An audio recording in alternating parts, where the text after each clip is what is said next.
Hey everyone and welcome back. In this video I will be showing you how to set a proxy in WhatsApp. So basically it is really simple and you can find it inside WhatsApp settings. So let's just launch our WhatsApp. So here just go to your chat section and now to your settings to bottom right. Here you should be searching for proxies. So you can see recently I was visiting this. So you can see in your top search, if you search for proxy, you will get this option, and when you head over to that, you have an option showing up which says set a proxy. So you can only use a proxy if you are unable to connect to WhatsApp.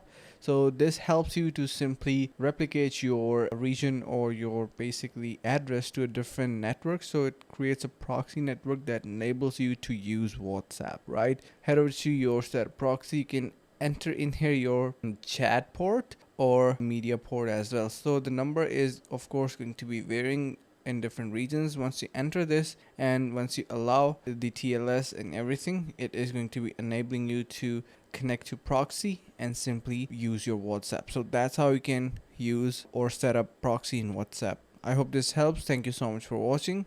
Stay tuned for more and see you around in the next video.